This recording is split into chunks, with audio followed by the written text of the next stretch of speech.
கோவையில் வசித்து வரும் தங்களது சங்கத்தைச் சேர்ந்த வழக்கறிஞர் மணிகண்டன் குடியிருக்கும் வீடு தொடர்பான பிரச்சினையில் காவல்துறையினர் உரிய நடவடிக்கை எடுக்க கோரி தமிழ்நாடு மற்றும் புதுச்சேரி வக்கீல்கள் சங்கத்தின் தலைவர் விஜயகுமார் கோரிக்கை விடுத்துள்ளார். கோவை ராமநாதபுரம் டி நகர் பகுதியைச் சேர்ந்தவர் மணிகண்டன்.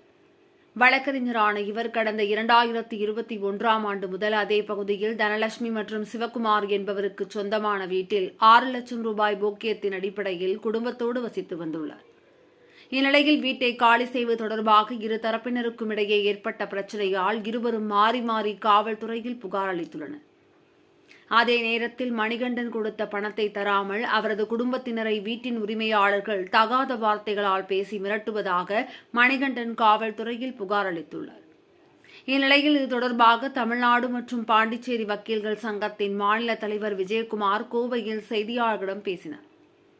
அப்போது பேசிய அவர், வழக்கறிஞர் மணிகண்டன் தான் கொடுத்த போக்கிய தொகையை திருப்பி கேட்டபோது அதை தராமல் வீட்டை காலி செய்த பிறகு தருவதாக கூறியதாலேயே பிரச்சினை ஏற்பட்டுள்ளது என கூறினார். மேலும் இதில் காவல்துறை தலையிட்டு உரிய நடவடிக்கை எடுத்து மணிகண்டனுக்கு நீதி கிடைக்கச் செய்யுமாறு இந்த நேரத்தில் கேட்டுக்கொள்வதாக அவர் தெரிவித்துள்ளார்.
என் பேர் மணிகண்டனுங்க. நான் கோவை ராமநாதபுரம் டி நகரில் சிவகுமார், தனலட்சுமி ஆகியோர் சொந்தமான வீட்டுக்கு போகியத்துக்காக ரூபாய் 6 லட்ச ரூபா பணம் கொடுத்து நான் 2021ஆம் வருஷம் போகியத்துக்கு போயிருக்கேன்.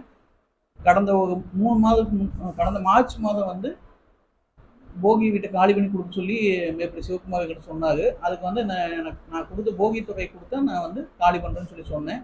அதுக்கு எங்கிட்ட போகி தொகை வந்து நீ காலி பண்ணி 1 வாரம் கழிச்சு வாங்கிக்கோன்னு சொல்லி சொன்னார். இதற்கிடையில் என்னாச்சு, கடந்த 11/4/2024 அன்று சிவகுமார் மற்றும் ஒரு 3 பேர், சிவகுமார் அவங்க வீட்டு வகைவா மற்றும் ஒரு 3-4 பேர் மேலே வந்து எல்லாம் கெட்ட வார்த்தையில் பேசி எல்லாம் அடிச்சிட்டாங்க. இது சம்மந்தமாக வந்து நான் D1 ராமநாதபுரம் காவல் நிலையத்தில் புகார் கொடுத்துருக்கேன். அந்த புகாருக்கு எந்தவித நடவடிக்கையும் எடுக்காமல் அவங்ககிட்ட பொய்யான ஒரு கம்ப்ளைண்ட்டை வாங்கி 2 தரப்புலையும் வந்து வழக்கு பதிவு செஞ்சுருக்காங்க. அதுக்கப்புறம் நான் வந்து கோவை மாவட்ட உரிமையியல் நீதிமன்றத்தில் ஒரு அசல் வழக்கு ஒன்று தாக்கல் பண்ணி என்னுடைய சுவாதீனத்தை வந்து இடையூறு செய்யக்கூடாது என்று ஒரு தடையாணை ஒன்று வாங்கியிருக்கேன். நான் மேற்படி தடையாணை வாங்கினதுக்கப்புறமும் என்னோட சுவாதீனத்தை டிஸ்டர்ப் பண்ணி நான் என்னோடய வீட்டு வாசல் வழியாக போக விடாமல் அவங்க காரை நிப்பாட்டி தொந்தரவு பண்ணிகிட்டு இருக்காங்க. இது சம்மந்தமாக திரும்ப 1/5/2024 அன்று நான் D1 ராமநாதபுரம் போலீஸ் ஸ்டேஷனில் ஒரு கம்ப்ளைண்ட் கொடுத்துருக்கேன். மேற்படி கம்ப்ளைண்ட்டுக்கு இது வரைக்கும் எந்தவித நடவடிக்கையும் அவங்க எடுக்கலை.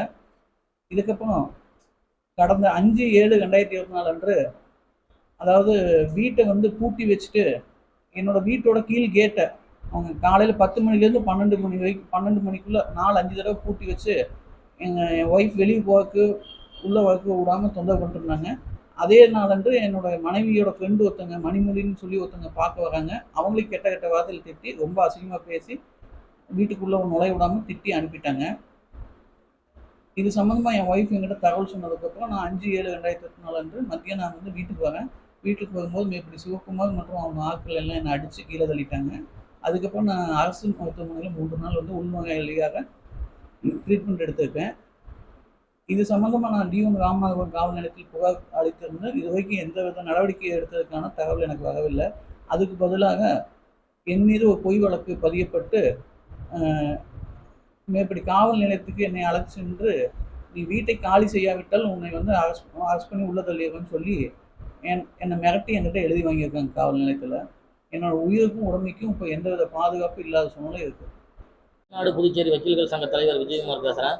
நம்ம சங்கத்தில் கோவை வழக்கறிஞர் சங்க உறுப்பினர் மணிகண்டன் வழக்கறிஞர் ஒரு எழுத்து மூலியமாக ஒரு புகார் மனு கொடுத்துருக்காரு. அந்த மனுவில் என்ன சொல்லப்பட்டிருக்குன்னா, 6 லட்ச ரூபா போகியத்துக்கு ராமநாதபுரம் பகுதியில் சிவகுமார், தனலட்சுமி தம்பதியர் வீட்டில் வந்து வசிச்சுட்டு வந்ததாகவும், 6 லட்ச ரூபா போகிய பணத்தை திருப்பி கொடுக்காம வீட்டை காலி பண்ண சொல்லி சட்டவிரோத செயல்களில் அவங்க ஈடுபட்டு வருவதாகவும், இது சம்பந்தமாக அவர் உரிமையியல் நீதிமன்றத்தில் வழக்கு தாக்கல் செய்து அவருக்கு சாதகமாக தீர்ப்பு வழங்கப்பட்டிருக்குன்னு, அந்த தீர்ப்பு மீறி அவங்க வந்து காரை கொண்டு நிறுத்துறது, அவங்க மனைவியை வந்து தகாத வார்த்தைகளை திட்டுறது, இந்த மாதிரியான விஷயங்கள் வந்து தொடர்ந்து ஈடுபட்டு வருவதாகவும், இது காவல்துறையோட ஆதரவுலையும் உதவியோடு இந்த மாதிரி செயல்கள் நடந்து வருவதாகவும் எங்ககிட்ட வந்து கொடுத்துருக்காருங்க. இந்த மாதிரி ஹவுஸ் ஓனர் வந்து சட்டவிரோத செயல்களில் ஈடுபட்டு குண்டர்களையும் ரவுடிகளையும் வச்சு இந்த மாதிரியான பிரச்சனைகள் ஈடுபடுறது வந்து ஒரு கண்டிக்கத்தக்க ஒரு செயல். தமிழ்நாடு முழுவதும் சமீப காலமாக வழக்கறிஞர்கள் தாக்கப்படுவதும், வழக்கறிஞர்கள் கொலை செய்யப்படுவது, வழக்கறிஞர்களுக்கு எதிரான குற்றவிரோத செயல்களும் தொடர்ந்து அதிகரித்து வருது. இதனால வந்து தமிழ்நாடு அரசு உடனடியாக வழக்கறிஞர் பாதுகாப்பு சட்டத்தை இயற்றுவதோடு இந்த பிரச்சனைக்கு உரிய தீர்வு காணணுங்கிறது எங்களுடைய ஒரு வேண்டுகோளாக இருக்குதுங்க. தமிழ்நாடு அரசும் டிஜிபியும் இது சம்மந்தப்பட்ட விஷயங்களில் உடனடியாக நடவடிக்கை எடுக்கணும்னு கேட்டுக்கிறோம்.